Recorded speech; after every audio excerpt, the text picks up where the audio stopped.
Hello and welcome everyone to the latest MEED webinar. This month we are looking at the Saudi Arabia projects market, clearly the biggest market in the GCC for the last couple of years and the market that everyone has the most interest in currently. And we'll be looking at why that is and looking at some of the facts and figures about the projects market. We have a look at the rest of this year, see how it's going to pan out, and longer ahead from 2024 onward, what are some of the key trends and opportunities coming up.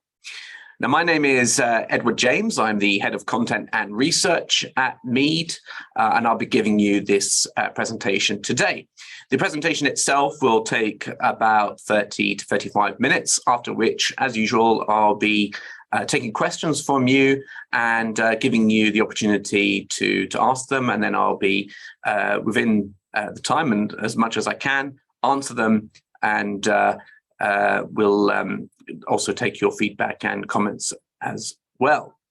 So if you do have any questions throughout this presentation and want me to answer them in the Q&A, then please submit them in the Q&A box you should be able to see in your Zoom menu. Okay, so without further ado, let me just start off this presentation by telling you from where we get the data that you'll see here today. Now, MEED has two primary products, MEED.com, which is our news, features and analysis service. It's also a monthly magazine. If you want to find out more about that, please visit MEED.com. And then we also have our MEED projects database of all major projects in the MENA region, as well as Africa and Central Asia. So if you're looking to track major projects in the region, and there are some 15,000 or so active at the moment, then please visit our website, meedprojects.com, to learn more. And indeed, the data that you see today has been derived from MEED projects data. I'd also like to take the opportunity as well, since we are speaking about today on Saudi Arabia, to reveal to you all that we are going to host a Giga Projects event in Saudi Arabia, in Riyadh, in early June, from the 6th to the 7th of June.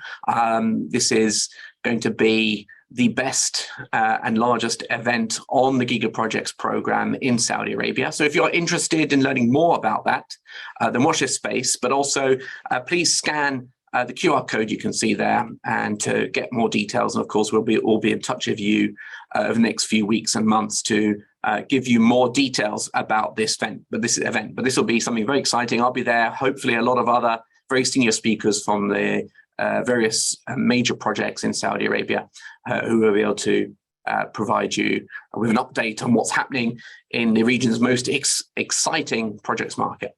And then finally, just one more thing to mention as well is that in conjunction with this webinar, we're also launching our most popular report, which is the Saudi Arabia 2023 projects market review. This is by far and away our largest report, more than 600 pages, more than 50,000 words, which is a complete and comprehensive overview of the Saudi Arabia projects market, covering all sectors, all projects, looking at trends, opportunities, challenges, macroeconomic details, political environment, and so on.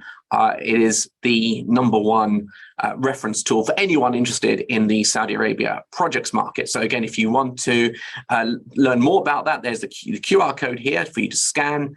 We also have a pre-launch offer of just $3,500 for the report using the coupon code you can see here. And of course, this is a pre-launch offer, and it is only available till the end of this month. After that, the price will go up to $4,000. So take advantage of that, please. Now, just a quick recap. I'll be taking questions from you all once I finish this presentation in about 30 minutes. So please take the opportunity to enter those questions into the Q&A box on your Zoom menu. This presentation is also being recorded, so you will have an opportunity to download it and look at it in your own time or share with your colleagues. So do not feel you have to note everything down or record everything, as you will get a second chance to watch it in your own time. And I should also add that this presentation will be made available to you all. In fact, you should all start receiving very shortly a copy of this presentation in your inbox if you've registered, and you'll be able to, of course, access that at any time and or share with your colleagues. Now, let's kick off by looking at Saudi Arabia in 2022. So this presentation is solely on the Saudi Arabia projects market. It's the biggest projects market in the GCC, if not the MENA region. And today we'll be focusing on the kingdom primarily. So we can see here, this is the sort of last decade worth of contracts awarded in the kingdom from 2013 till last year. And the critical data point, I believe, is probably 2022 data. And you can see here that at $55 billion last year, there was a 2% or so increase on the 2021 data, but you'll also notice that 2022 was the best year for the Saudi projects market in a decade, which is fantastic news for everyone involved in the projects market in the region, especially given the downturn in the Qatar and the UAE projects markets. So we're seeing that the Saudi market is growing, and we fully expect it to continue growing this year, and a little bit more on that later on in this presentation.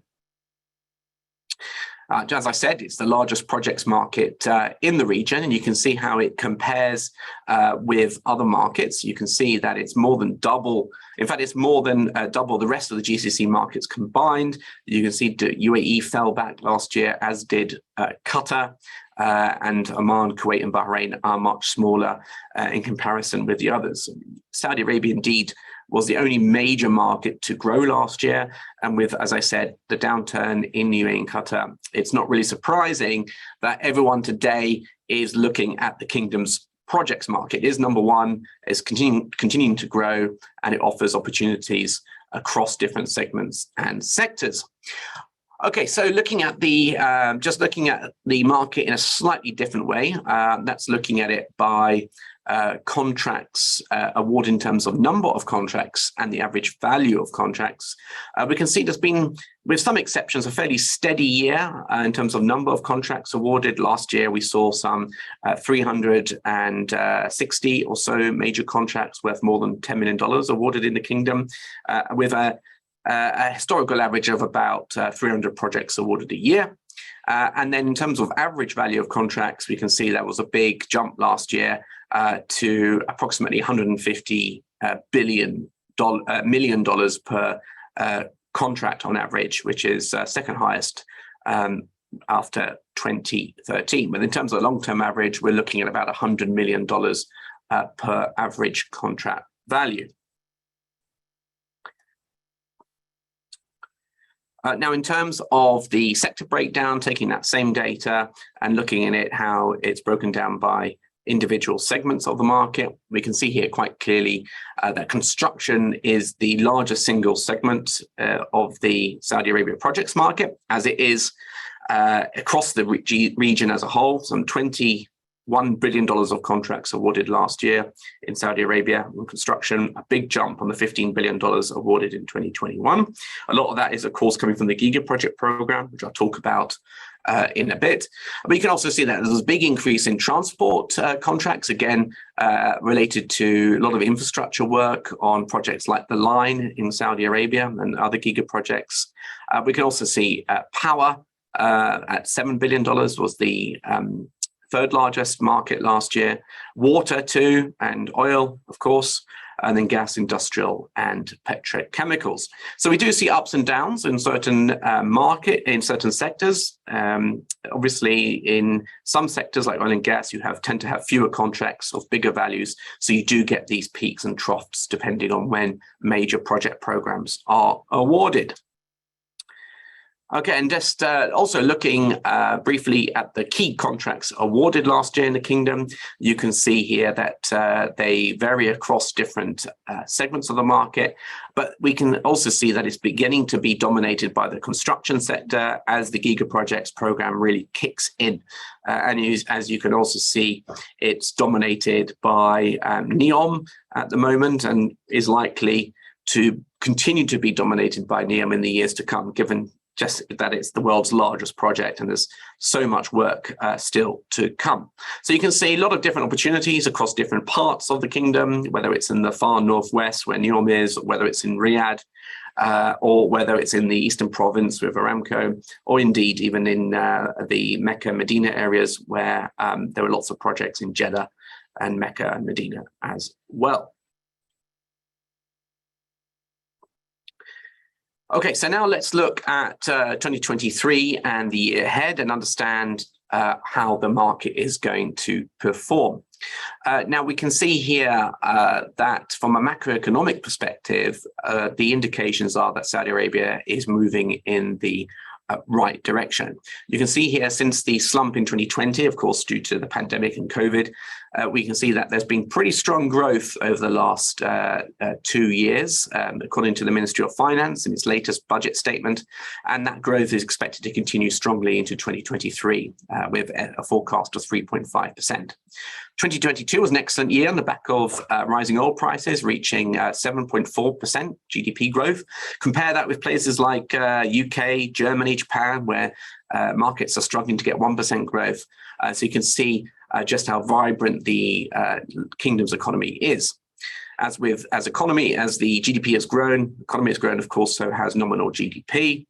Inflation, so much of a problem in Europe and other parts of the world, is fairly well controlled here in the GCC as a whole, but particularly in Saudi Arabia. Just 1.3% is the estimate for inflation rate in Saudi Arabia last year.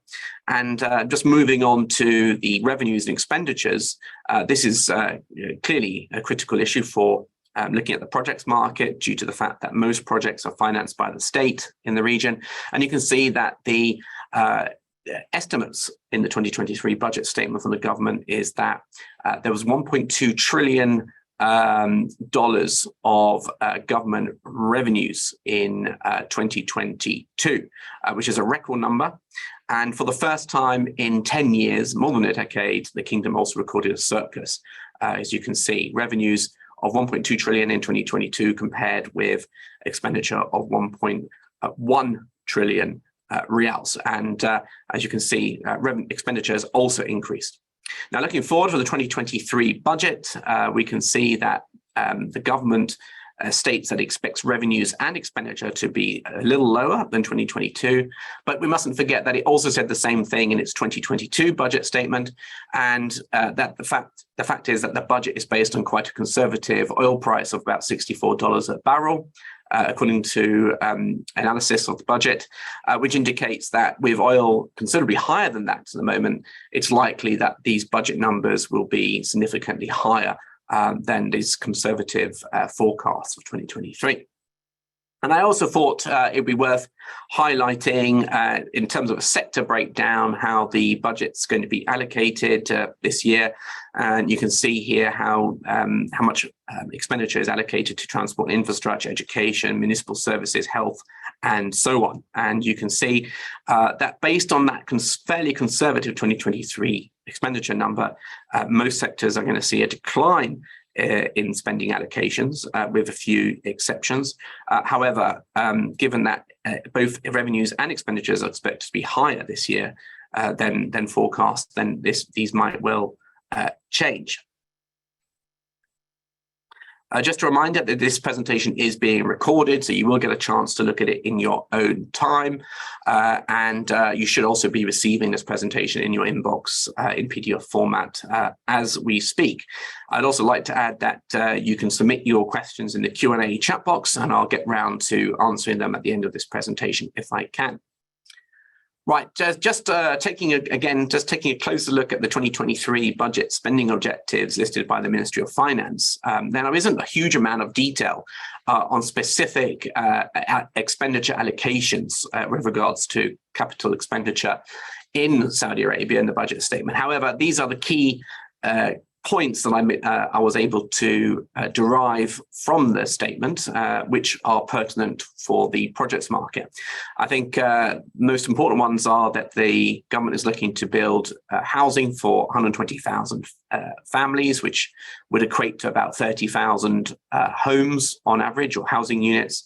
The data center market is going to be is a very important growth area, going from 98 megawatts to 150 megawatts. There are going to be 3 hospitals, new hospitals completed with 900 beds. There's also a big drive to increase groundwater production, moving away from desalination to about 357,000 cubic meters a day. And likewise, there's going to be large major investment in water storage reservoirs and associated dams with a total capacity of 507 million cubic meters. Saudi Arabia has quite an ambitious FDI target, attracting about $100 billion a year of FDI by 2030, and it's investing in infrastructure in its industrial cities, as well as warehousing and industrial units to be able to attract FDI in manufacturing industry into the kingdom. Now, interestingly, the statement also mentions and talks about something that we don't hear often, which is the long-standing plans of Saudi Arabia to develop a nuclear power complex. It does mention that it expects to start works on a nuclear power plant by the end of this year. It actually uses the words completion of major works, but as we know, we're still in that very early stage for the projects. It also wants to develop 10 new projects in the renewable space with a total capacity of 7 gigawatts, most likely under the renewable energy program for most of them. And it wants to convert about 4 million barrels a day of liquids and oil and gas and condensate to petrochemicals through an oil to chemicals program as well, another long-standing project. Now, this is the sort of level of data we've got from the budget spending document, but again, it highlights and indicates some of the key focus of government spending. Now, you might think, well, where's the Giga Project program here? Well, the Giga Projects program comes under quasi-government entities and therefore won't be funded directly by the state, and therefore is not included in the budget expenditure allocations or the budget statements. Okay, so also looking at 2023, we are now nearing the end of February, so 6 of the way in to the year. We've already seen quite a few interesting contracts awarded, a lot of them on the Giga Projects program, projects such as NEOM, Russian, Diriyah Gate, and so on. But also we can see a lot of other interesting contracts for other clients, and of course across different sectors as well. So there's already been quite a lot of activity, more than $6 billion of contracts awarded this year, which does indicate that we're going to continue on this very strong last 18 months of project activity in the kingdom. So it's all looking good first 2 months of the year to date.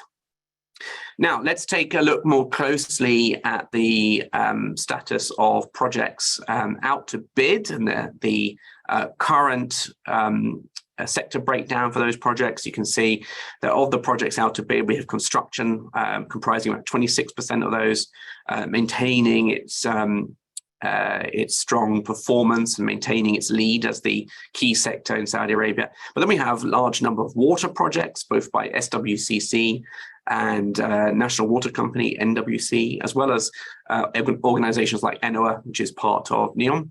Power, of course, focused on renewable energy, as well as that nuclear program we saw earlier.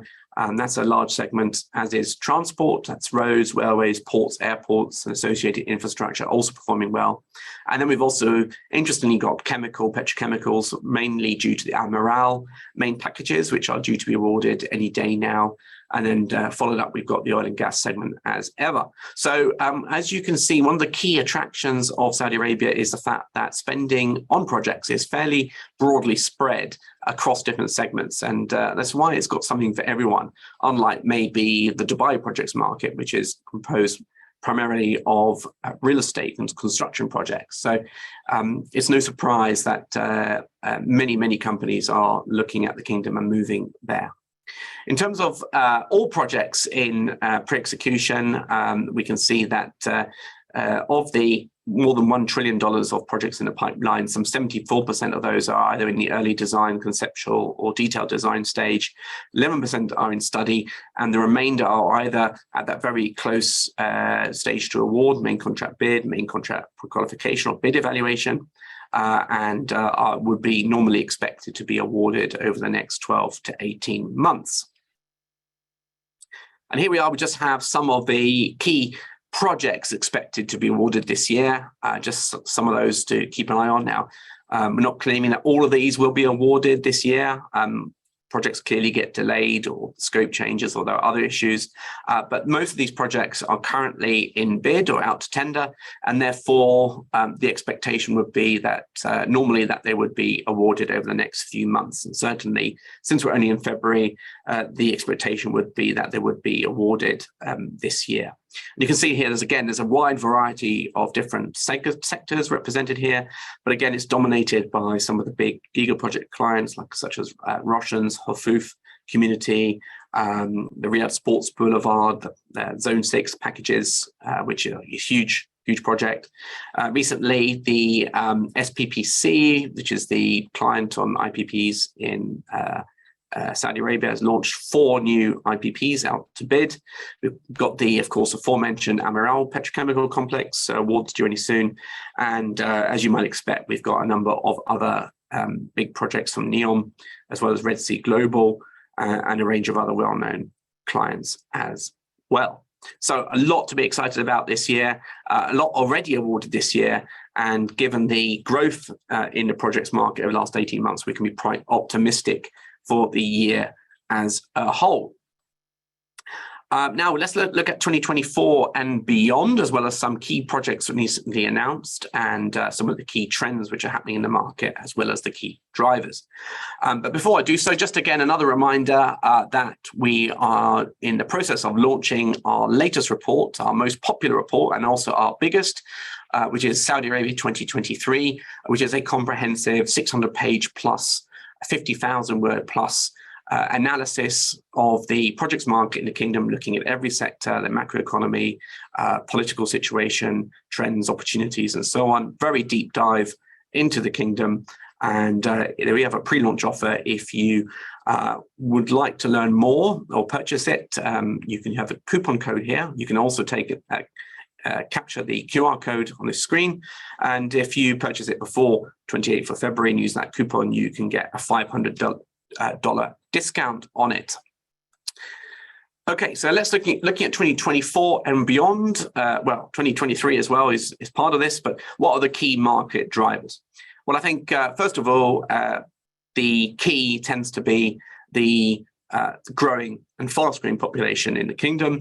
As you have more people, you have also the big need to build more affordable housing for them, but you also need to invest in power and water facilities to provide electricity and water for them. You need to build transport infrastructure, more schools, hospitals, and so on. So high population growth continues to be the major driver for project activity, not just in Saudi Arabia, but the region as a whole. We also have some a new sort of fast emerging sector, which is hydrogen economy. We've got 3 or 4, and we'll take a look in a minute. We've got 3 or 4 major hydrogen projects coming up in the kingdom. We've also got a big investment in carbon capture projects as the kingdom races towards net zero by 2060. And that also incorporates a big investment in renewables, as we just saw in terms of the government priorities for expenditure. There's also quite a substantial focus nowadays on the innovation and the adoption of construction technology in construction to make projects more efficient, but also to reduce costs and increase delivery times, or reduce delivery times rather. So things like robotics, BIM, IoT, drone technologies, these are all something which clients are now looking at in more detail, but also, of course, sitting alongside that, they help with the ESG efforts, which are also something particularly giga project clients are insisting on for their vendors, suppliers. Of course, talking of giga projects, this is clearly a major driver of future project activity in the kingdom, and I'll talk about that again in a sec. But with all the giga projects, and indeed all projects in the kingdom, they're all coming under the framework of the Saudi Arabia 2030 vision, which sets the objectives and targets for the kingdom over the next 5 to 7 years. We also got very high FDI targets, which the kingdom is targeting, some $100 billion a year by 2030. And that's a very ambitious number, which will involve billions and tens of billions of dollars of companies coming in. You may have seen over the last few months a large number of agreements and MOUs signed with international manufacturers and international companies to come in and set up operations and facilities in the kingdom. So signs are that that is working. So those are the key major drivers. In terms of the total known projects pipeline in the kingdom, well, you can see here there's more than $1 trillion of known future projects in the kingdom, largely driven here by construction. Construction, of course, encapsulates projects like NEOM, the other giga projects, which I'll come on to in a second, including the new ones, New Maraba and King Salman International Airport. You've also got transport, more than $100 billion, power, industrial, chemical, all between $50 and $100 billion as well. So a huge pipeline, by far and away the largest pipeline, more than half of the GCC projects pipeline, and indeed one of the world's largest projects pipelines. And it's no surprise that you're seeing increasing interest from international companies and contractors and suppliers looking at the kingdom for new opportunities. In terms of how that pipeline translates into the largest future clients, we have typically the usual suspects at the top. We have Saudi Aramco with nearly $100 billion of known future projects. We have the Royal Commission for Riyadh City, which is the umbrella client for projects like Sports Boulevard, King Salman International Park, and so on. Roshan, one of the 5 official giga projects, the housing developer, nearly $40 billion worth of known future projects. The PIF, of course, which is currently the client on some of the new projects announced, close to $30 billion, and then so on. And as you can see, it covers a mix of giga project clients, oil and gas clients, power and water clients, and so on. But the big client is NEOM, which has more than $300 billion worth of known future projects. Of course, it's so big that it doesn't really fit into this graph, so I've excluded it. Otherwise, it makes everything else look tiny in comparison. But it's so big, it's off the chart, quite literally. And this is the number one project, not just in Saudi Arabia going forward, but the world as a whole. And indeed, here you can see some of that reflected here. NEOM alone, just in terms of the city, excluding certain other elements of it, nearly $300 billion. We've got Green Riyadh, incorporating some of the major projects in Riyadh, upcoming $22 billion. Dahiyat Al Fursan in Riyadh, the housing residential project, indeed, nearly $20 billion. And indeed, there were some $6 billion worth of contracts just signed this morning in the kingdom for that. So that's moving ahead. Roshan, continuing with its Sedra housing project in the north of Riyadh. And you can see a range of other major schemes such as King Salman International Park, Jeddah Central, Arabian Highland, Al Ula, and so on. So some very, very significant major future projects in the kingdom that will keep everyone busy for many years to come. Okay, so what are the key trends impacting the market at the moment? I'll just quickly go through these because I think they are important and worth noting. First up, as the market is growing rapidly, there are naturally concerns around how the market is going to be able to absorb such an increase in project activity. And will there be enough contracting, consulting and supply capacity to meet this huge, fast-growing demand? So as we see the market heating up, we're also seeing clients increasingly adopt some newer or more innovative procurement concepts. Well, perhaps the best case in point is now NEOM using early contractor involvement on some of its larger projects, which essentially selects a group of contractors to work against each other to design to work on the detailed design of individual projects, and then chooses one of those to then work on the construction based on their design. Now, this does mean that the client ends up paying for 2 or 3 design work, but it does mean that contractors take responsibility for their own designs and therefore hopefully can build them projects at less risk, faster, and therefore also more cheaply. And this we're seeing increasingly come into play as clients are facing intense pressure to deliver on time. I wouldn't be surprised if we start seeing conditions or contracts start appearing that match or similar to those we last saw in the UAE in the period 2007-2008, when clients needed to pair up with master contractors to oversee the development of their projects as a means of being able to ensure delivery on time and to budget. It does look like we're fast approaching that, and it will be very interesting to see how that continues over the next 18 months or so.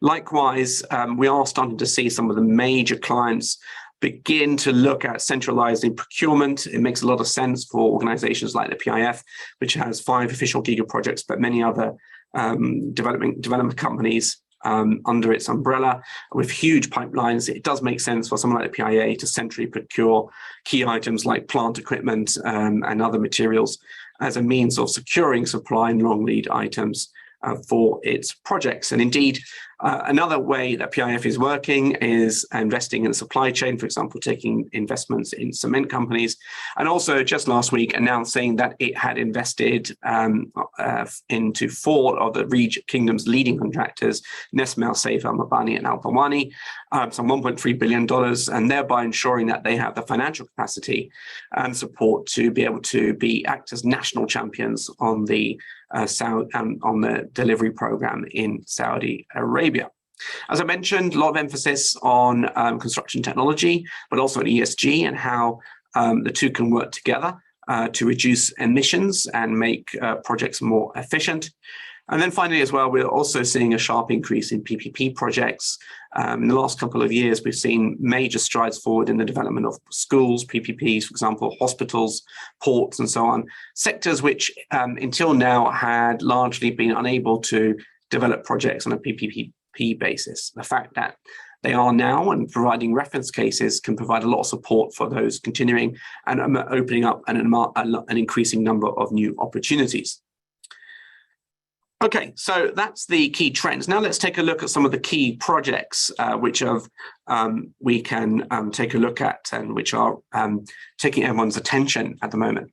Now, you will most likely will have seen late last week the launch of what is one of the world's largest projects. This is the New Murabba project in the northwest of Riyadh. It's the world's largest downtown development, according to the PIF, which has launched it.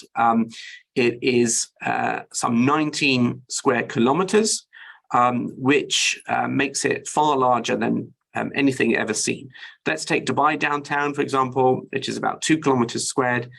This is therefore 8-9 times larger than Dubai downtown. And the centerpiece of it is the Muqab, which, as you can see here, is this giant cube structure in the middle of New Murabba, which is 400 by 400 by 400 meters and is large enough inside to contain 20 Empire State Buildings. It will house, as you can see in the top right image, a long, very tall 300-meter plus spiral tower, and is a very innovative project. And of course, as you can see from the renders, lots of projects around it. The bottom left, you can see where the project is located. Now, I've done a bit of calculations using Google Earth for this, and my estimate is that what you can see and what's been announced today covers approximately 8 to 9 square kilometers, which means if it is 19 square kilometers, there's another 10 or so square kilometers to come, most likely to the north of New Murabba. And as you can see there, and this may well be the project which features the tallest tower in the world, the 2-kilometer tall tower, which MEED has been reporting on over the last couple of months. Now, there's no official budget for this project, but taking into account the Dubai downtown reference and the sheer size of this project, I think it's fair to say this is going to require an investment of more than $100 billion at least to develop. And interestingly as well, the completion date, the official completion date, is 2030, which is 7 years away. So talking about the market and capacities and so forth, this is a gargantuan undertaking, and it'll be very interesting to see how the client company, New Murabba Development Company, is able to achieve this, given the potential constraints in the markets. Huge amount of work in a very short amount of time. And work has got to start immediately if that's going to be achieved. So I wouldn't be surprised to see some tenders coming out for this sooner rather than later. Another project announced late last year is another PIF mega project. This is the King Salman International Airport. It's a new airport, will be alongside or sit on top of the existing King Khalid International Airport in the north of Riyadh. It will cover some 57 square kilometers and be large enough by its completion in 2050 to accommodate 185 million passengers a year, which will require 6 parallel runways. And that would be easily the biggest airport in the world. In the interim, it wants to reach 120 million passengers a year by 2030. Again, just 7 years away. And clearly, if that's going to happen, there has to be a huge investment in aviation, in aircraft, and in development of Saudi Arabia as an airline hub as well.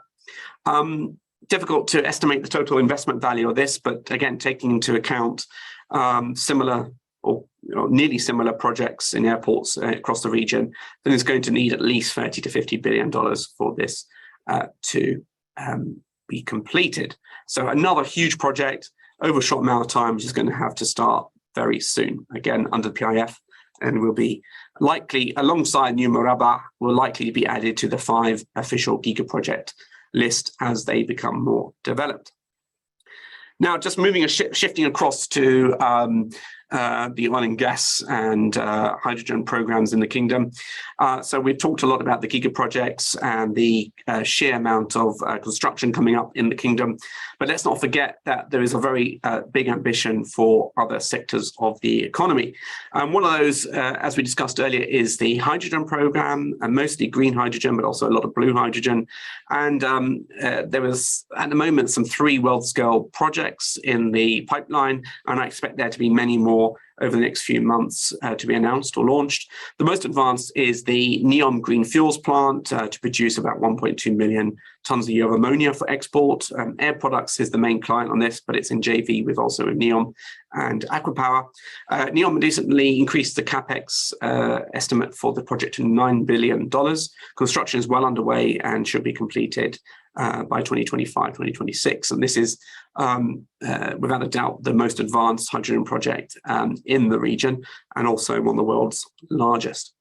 We've got a couple of other new ammonia projects or hydrogen projects coming up. We've got a $6.5 billion Yanbu green ammonia plant derived from hydrogen coming up in Yanbu, with PIF again leading the way, but we also have Korean companies KEPCO, KNOT, POSCO, and Samsung. And then we have an MOU also signed fairly recently between Intercontinental Energy Modern Group and Aramco for a Saudi Arabia renewable energy hub, likely to be on the Gulf Coast somewhere.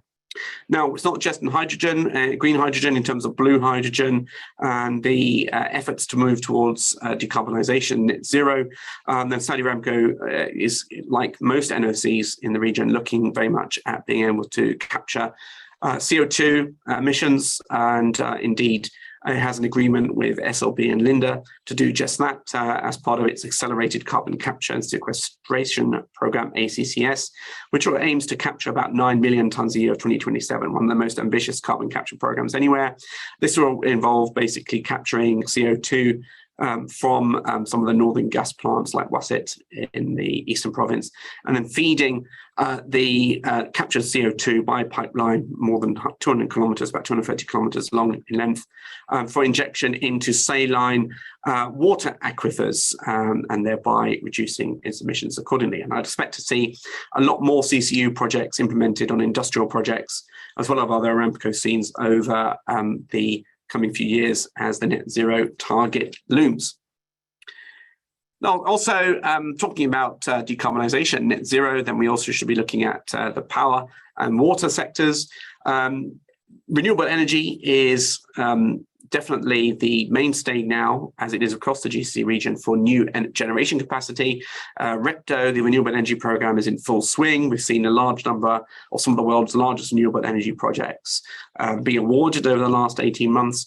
And as you can see, there is a very strong need for new power generation capacity as the population grows, economy grows, and demand for power grows. And as you can see, likely demand will reach about 120,000 megawatts of generation capacity from about 90,000 today. So there has to be a lot of investment, as you can see here.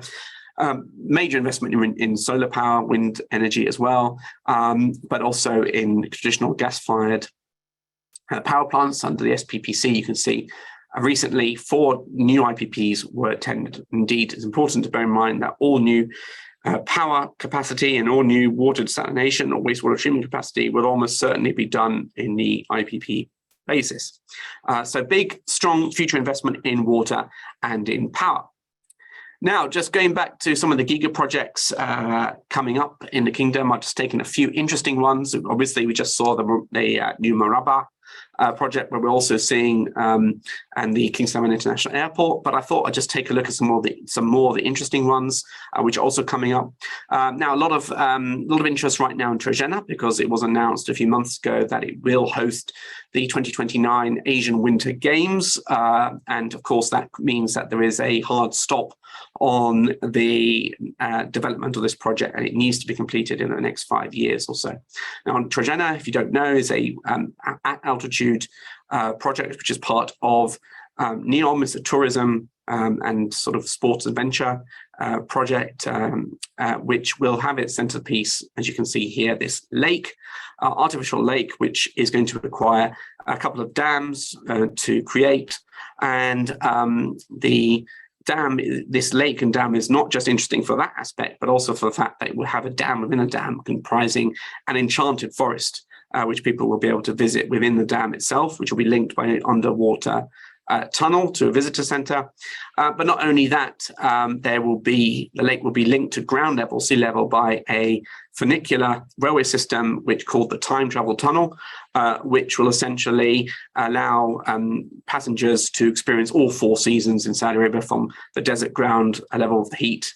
As it goes up, it will go through the spring, autumn, all the way to the winter at the top. So that's both of these projects, the dams and the funicular railway, are massive projects being done on early contractor involvement basis, and expected to cost well in excess of $2 billion. Now, tenders are out for all of those contracts, and I would expect to see them being awarded this year. So watch this space for that.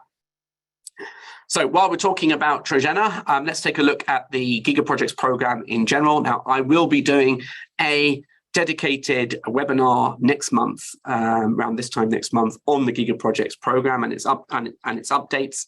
But we've had to add a couple of extra projects, the King Salman International Airport and the new Maraba project, to this map in recent weeks. And as you can see now, the total value of the Giga Projects program is about $879 billion. And the amount of work awarded to date is some $44 billion, so about 5% of that.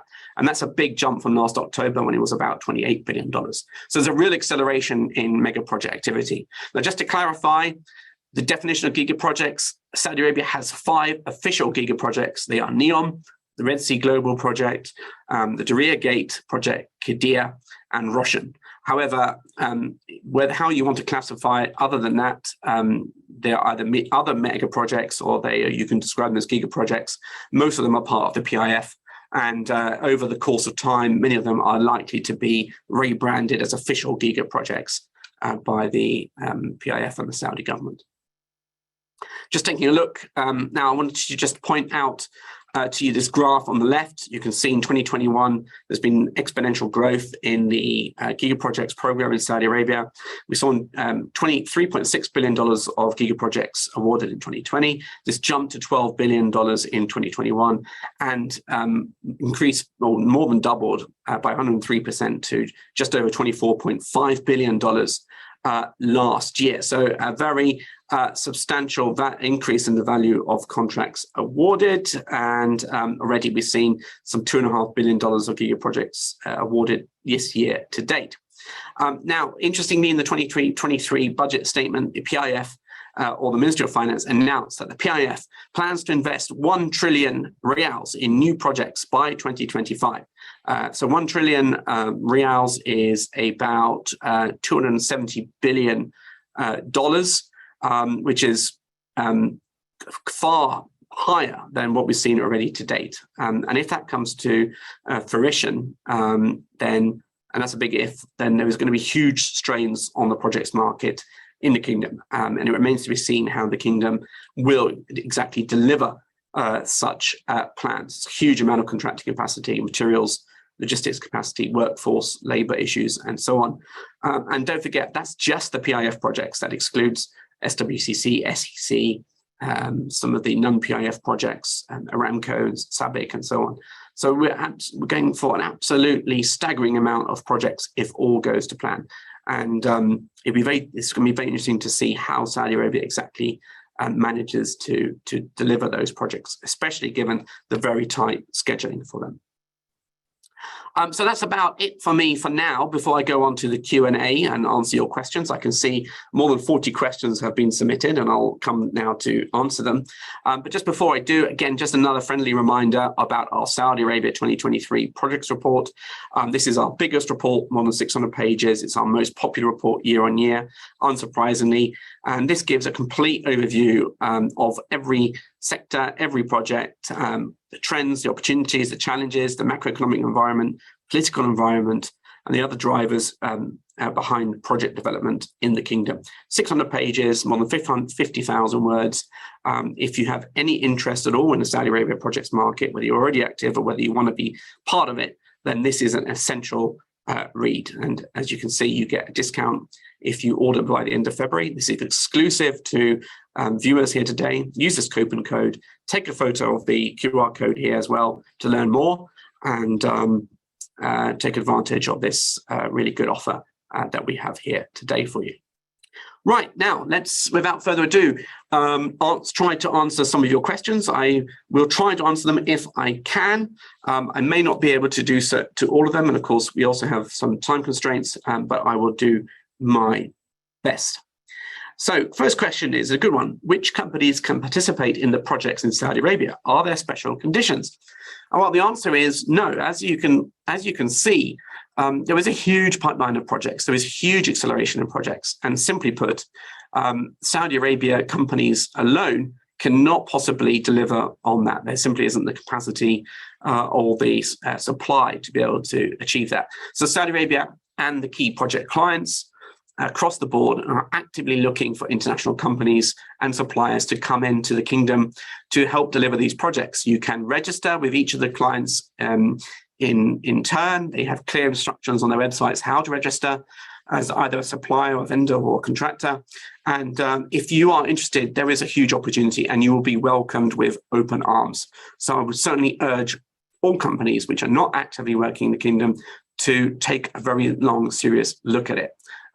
You will certainly have a lot of opportunities and a lot of work available. So it's urgent. In terms of requirements, you will need to incorporate in the kingdom. If you're a contractor or service provider. For suppliers, there may be other mechanisms to supply into the kingdom. For example, having an agent or distributor. It is becoming easier to set up shop in the kingdom and to supply into it. The red tape is being cut, and Saudi Arabia is seeking investment.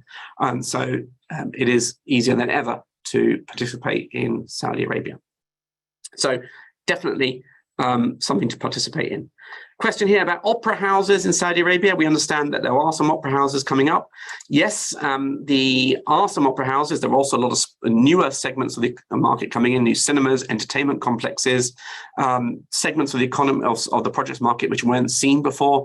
Qiddiya is a case in point. One of the world's largest theme parks is being built and will open in the next couple of years. We've got new cinema complexes.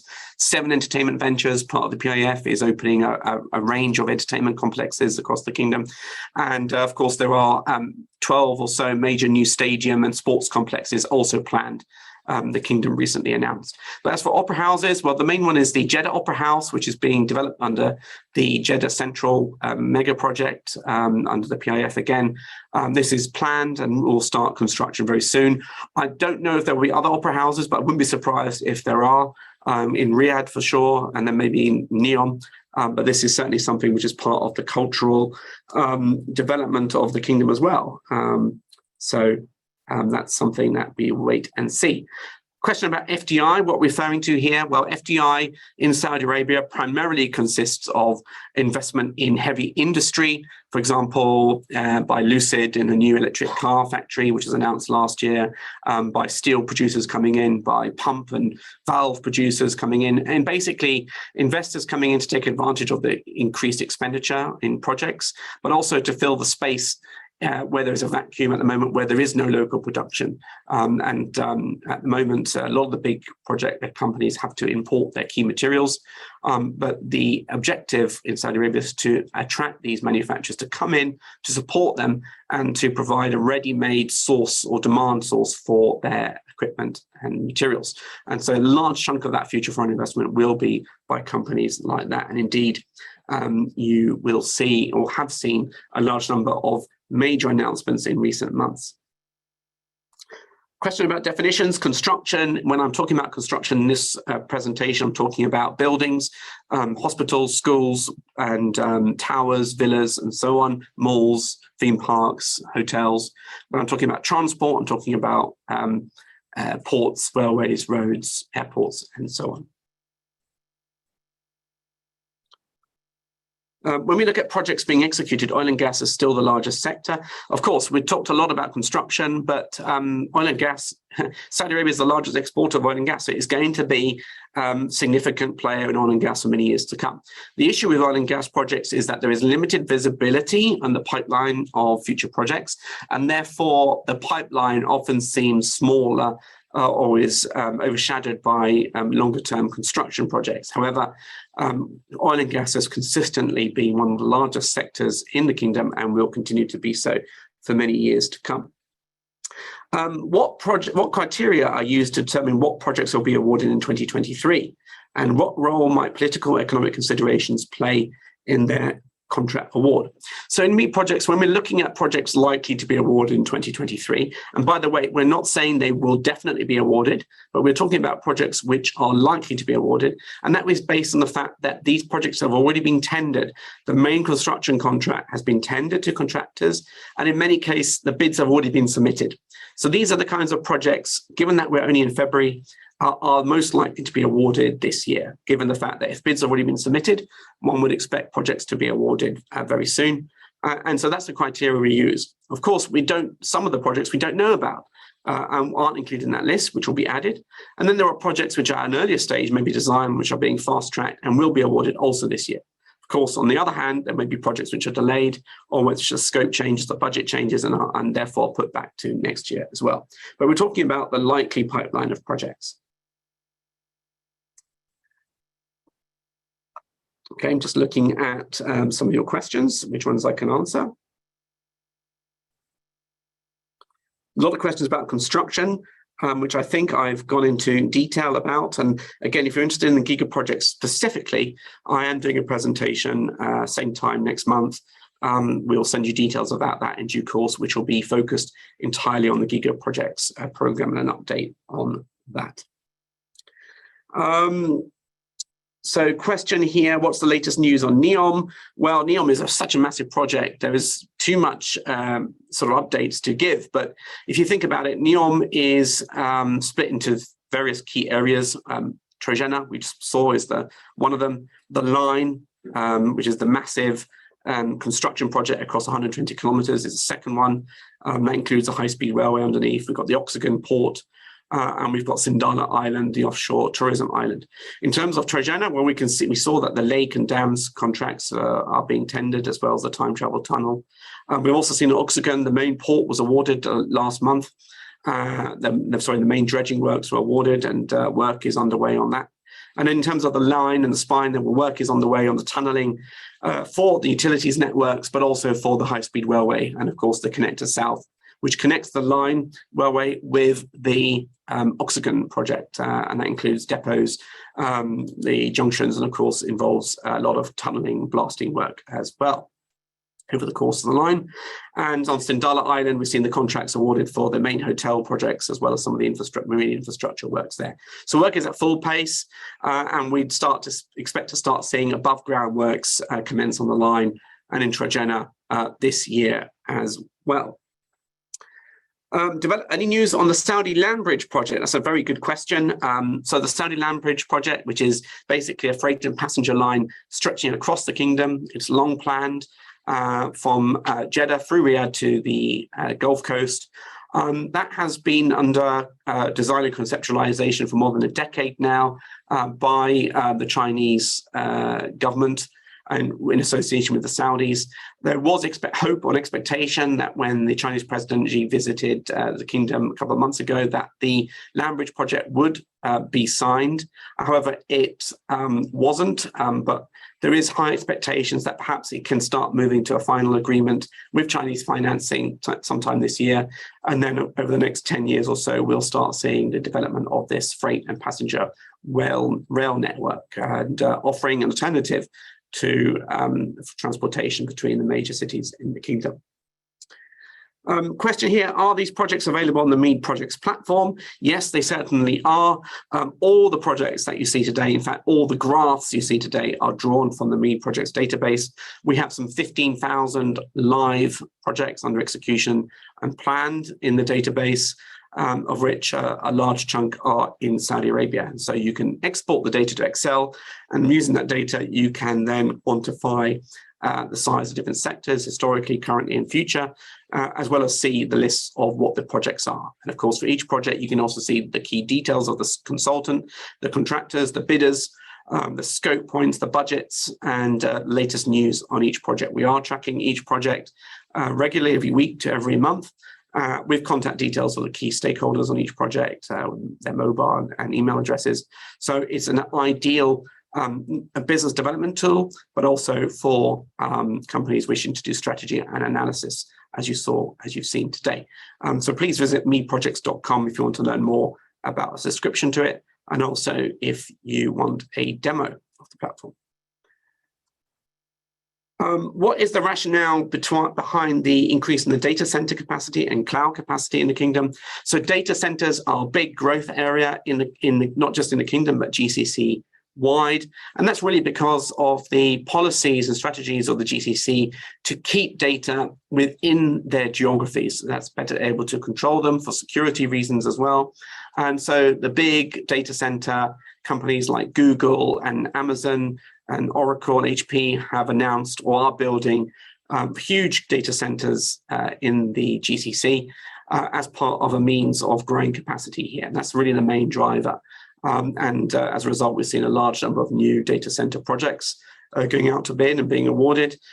Banks as well in the region want to keep their data centers in country, and telecommunications companies and so on, defense ministries and so on. So that's the big driver for increased capacity in data centers. What are the big investment projects in petrochemicals in the kingdom? Well, we've seen Amiral is the big one, which is integrating the Satok refinery with a new petrochemicals complex in Jubail, but we're also seeing the long-planned oil to chemicals project, potentially in Ras Al Khair as well, a huge project too. And indeed, after a few slow years in petrochemicals, I'm really expecting there to be a big increase in petrochemical investment over the next 2 years, not just with Amiral, but in other new projects. Not just in Saudi Arabia either. In Ruwais, with the Ta'aziz project, there'll be multiple multi-billion-dollar investments there. We've already seen multi-billion-dollar contracts awarded in Qatar on the Ras Laffan petrochemical complex late last year. And really, we are going to see a very increased growth in petrochemicals over the next couple of years. And indeed, the key here will be how we can make them carbon neutral by capturing some of the key emissions from them. Right. A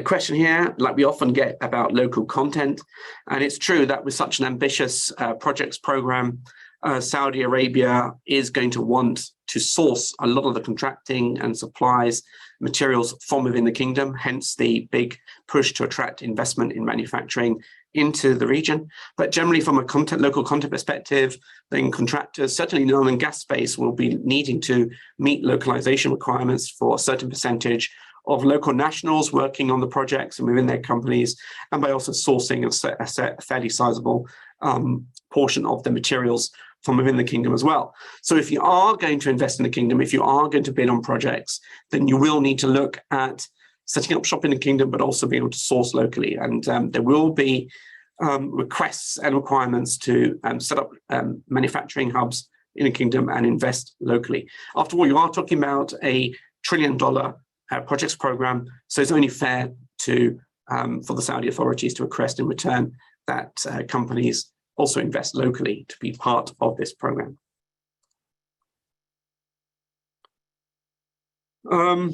Gosh, lots of questions here, so I won't be able to answer all of them. I've got more than 70 questions, so I'll just try and answer some of them.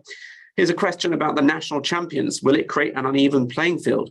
And what measures can be taken to ensure fair competition? So as we saw last week, the PIF has announced a $1.3 billion investment for local contractors, and by doing so will help support them to deliver on this projects program. This is something MEED's been reporting on for more than a year now, so it's good to see that the investment has been finally made and launched. Now, the thing is, you can see this massive program of investments, and even if one were to think that they may be given an unfair advantage, it's also true to say that there is so much work coming up that even with the support of the PIF, there's no way that these 4 contractors alone can deliver this huge program. And there's no way local contractors as a whole will be able to deliver this program. And this is why the PIF and other big clients in the kingdom are actively searching for international contractors. We've seen some companies come back, like Bouygues, for example, on the Qiddiya project.